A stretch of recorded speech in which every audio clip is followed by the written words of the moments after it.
নাটকীয়ভাবে যে কোনো সময়, এমনকি নির্বাচনে 24 ঘন্টা, 9 ঘন্টা, 11 ঘন্টা, 72 ঘন্টা আগেও হতে পারে, নির্বাচন স্থগিত হয়ে যাওয়ার চাবিকাঠি এখন দৃশ্যপটে এসেছে। এখন চাবি সামনে এসেছে। চাবি আপনার হাতে থাকলে যে তার মাধ্যমে তালা খুলবেন বা তালা খোলার সুযোগ পাবেন তা না। তালার কাছে তো যেতে হবে। হতে পারে যে চাবি আছে কিন্তু তালার কাছে আপনি যেতেই পারলেন না, তাহলে তো আর তালা খুলতে পারবেন না। তো নির্বাচন স্থগিত হওয়ার যে সংখ্যাটা, বিষয়টা অনেকটা এরকম যে চাবি পাওয়া গেছে, আমি কি চাবি সেটা নিয়ে আমি আসি।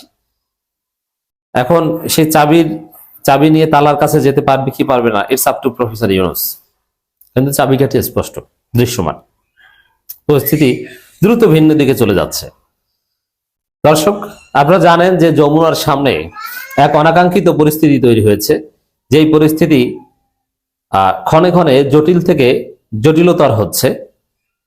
এই পরিস্থিতি সামাল দেওয়া অত্যন্ত কঠিন হয়ে দাঁড়াচ্ছে এবং পরিস্থিতি এমন, এই যমুনার সামনের যে ঘটনা, এটা এমন ভাবে এই ষড়যন্ত্রকারীরা এই বিষয়টা ডিল করছে বা ষড়যন্ত্র এমন ভাবে ঢুকে পড়েছে, যারা নির্বাচন বানচাল করতে চায় তারা কেউ মাঠে নামবে না, দায়টা তাদের উপর পড়বে না। জনগণের স্বতঃস্ফূর্ততার মধ্য দিয়েই নির্বাচন বানচাল হবে, এরকম একটা পরিস্থিতি তৈরি করতে চায়। খুব সিম্পল হিসাব দেখেন, ছাত্রদেরকে যেভাবে, ইনকিলাব মঞ্চের কর্মীদেরকে, জুলাই যোদ্ধাদের, ওসমান হাদির অনুসারীদের যেভাবে বেধড়ক নির্দয়ভাবে পেটানো হয়েছে, কোন মানুষকে পেটাতে পারে না। সে ইনকিলাব মঞ্চ, এরা কি আওয়ামী লীগ? আওয়ামী লীগ হলেও ওইখানে তারা কি এমন করত? তারা কি প্রধান উপদেষ্টার বাসভবনের ভিতরে বোমা মারত? এরকম আহামরি কোনো সম্ভাবনা কি ছিল? তেমন কিছুই না। এবং আপনারা দেখেছেন যে ইনকিলাব মঞ্চের সেই ধাক্কাধাক্কির মধ্যে কিন্তু শরীফ ওসমান হাদির আসনে যিনি প্রার্থী নাসিরউদ্দিন পাটোয়ারি ঢুকে গেছেন। নাসিরউদ্দিন পাটোয়ারি কিন্তু ব্যারিকেড ঠেলে যমুনার দিকে চলে গেছেন। এখন যে অবস্থা, যেভাবে বেধড়ক পেটানো হচ্ছে, এটার কোনো প্রয়োজন ছিল না। ওইভাবে মাত্রাতিরিক্ত বল প্রয়োগ করা, এটার কোনো প্রয়োজন ছিল না। বলা হচ্ছে যে লেথাল ওয়েপন ব্যবহার করা হয়নি। ঠিক আছে, ওইটা করেনি। লেথাল ওয়েপন ছাড়াও মানুষ মেরে ফেলা যায়। টিয়ার শেলের আঘাত মাথায় ঠিকঠাক ভাবে লাগলেও মরে যায়। তো যেভাবে মরলে পরিস্থিতি কি দাঁড়াবে? সাধারণ মানুষ স্বতঃস্ফূর্তভাবে রাজপথে নেমে যাবে, তখন নির্বাচনে আর কোনো পরিবেশ থাকবে না। তো দর্শক, ফলে নির্বাচন স্থগিত করার চাবিকাঠিটা কি? সরকারের ভেতরে, প্রশাসনের ভিতরে, পুলিশের ভিতরে, এমনকি আর্মির ভিতরে আওয়ামী লীগ বিএনপির যে প্রেতাত্মা আছে, তারা যদি এরকম মাত্রাতিরিক্ত বল প্রয়োগ করে বা এরকম অঘটন ঘটিয়ে একটা লাশ ফেলতে পারে, একটা লাশ, মানুষ অটো যমুনার সামনে অবস্থান নিবে। খুব সিম্পলি দেখেন, এই যে নাসিরউদ্দিন পাটোয়ারি সেখানে ঢুকে গেছিল, এনসিপির ছেলেরা, এবার কোনো একজন এমপি ক্যান্ডিডেট যদি এইভাবে নিহত হন বা একটা হতাহতের মুখোমুখি হন, একজন এমপি ক্যান্ডিডেট নিহত হয়ে গেল, তাহলে তখন যে পরিস্থিতি হবে, এই পরিস্থিতি আর কেউ সামাল দিতে পারবে না, নির্বাচনের পরিবেশ থাকবে না।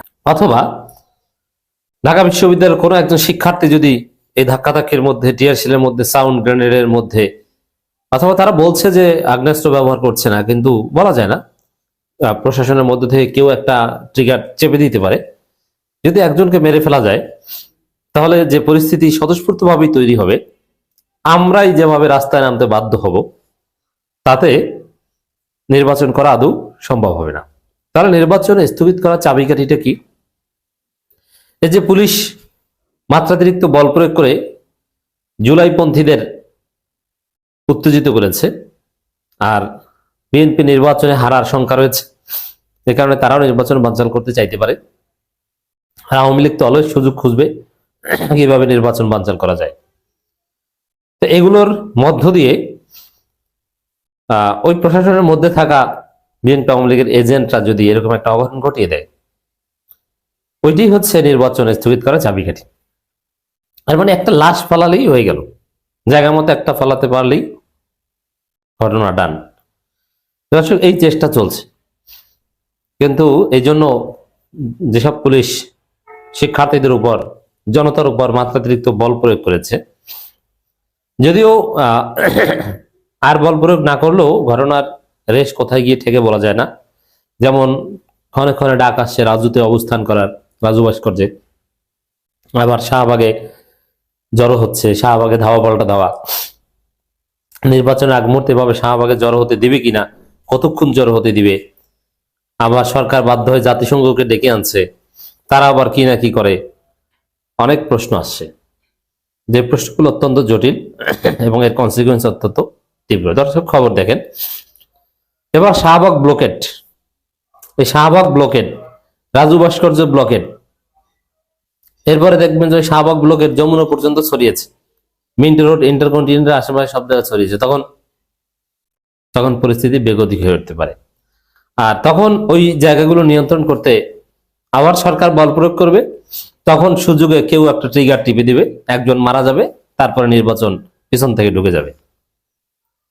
অতএব এই ষড়যন্ত্র, এই শঙ্কার মুখে আমরা আছি, অত্যন্ত সতর্ক দৃষ্টি থাকতে হবে। ইনকিলাব মঞ্চের আহ্বায়ক শহীদ শরীফ ওসমান হাদি হত্যার বিচারের দাবিতে আন্দোলনরত নেতাকর্মীদের উপর পুলিশের হামলা প্রতিবাদে রাজধানী শাহবাগ মোড়ে অবরোধ করেছেন বিক্ষুব্ধ ছাত্র জনতা।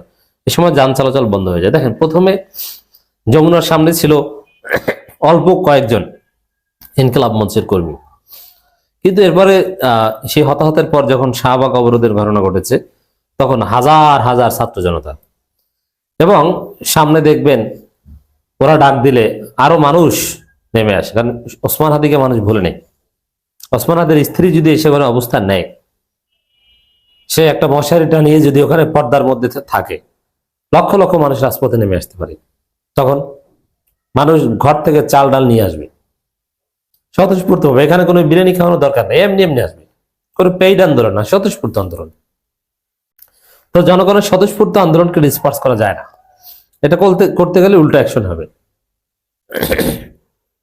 এ সময় ব্লকেট শাহবাগ ব্লকেট, হাদি তোমায় দেখা যায় ইনকিলাবের পতাকায়, কে বলে রে হাদি নাই, হাদি সারা বাংলায়, এক হাদি লোকান্তরে লক্ষ হাদি ঘরে ঘরে, তুমি কে আমি কে হাদি হাদি, তুমি কে আমি কে জাবির জাবির, বাংলাদেশের জনগণ নেমে আসুন নেমে পড়ুন। এই যে বাংলাদেশের জনগণ নেমে আসুন নেমে পড়ুন, তা বাংলাদেশের জনগণ তো সত্যিকার অর্থেই নেমে আসতে পারে, নেমে পড়তে পারে। তখন তখন এটা কে সামাল দিবে, আপনি কিভাবে ডিল করবেন? তো দর্শক, পরিস্থিতি যা ঘটিয়েছে, এবং শিবির থেকে শুরু করে চরমোনাইয়ের লোকেরাও ইনকিলাব মঞ্চের পক্ষে কথা বলছে। তবে এখানে জামাতের রাজনীতি থাকবে অত্যন্ত সূক্ষ্ম, যেহেতু ক্ষমতা আসার জোরালো সম্ভাবনা তৈরি হয়েছে। নির্বাচন কোনো কারণে ডিলে হোক, এটা তারা চাইবে না। নির্বাচন টাইমলি হয়ে যাক, এটা একমাত্র জামাত সিরিয়াসলি চাইবে।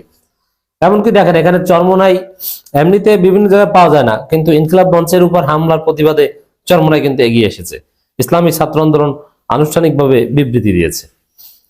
এখন তাদের হিসাবটাও কিন্তু এখানে ক্লিয়ার। নির্বাচন হলে চরমোনাইয়ের কোনো ভ্যালু থাকে না, তারা কোনো আসন পাবে না, ডাব্বা। এজন্য নির্বাচন ঠেকিয়ে যদি একটা পরিস্থিতি তৈরি করা যায়, তাহলে চরমোনাইয়ের প্রাসঙ্গিকতা থাকে। কারণ এই নির্বাচনে যারা শূন্য পাবে, তাদের কোনো প্রাসঙ্গিকতা আর থাকার সম্ভাবনা নেই।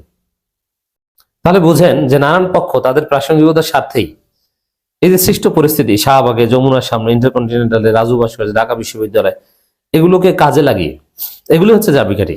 যে কোনো সময় নির্বাচন স্থগিত করার ঘটনা ঘটাতে পারে। এর সাথে চরমোনাই জড়িত থাকতে পারে, বিএনপি, আওয়ামী লীগ উভয় জড়িত থাকতে পারে।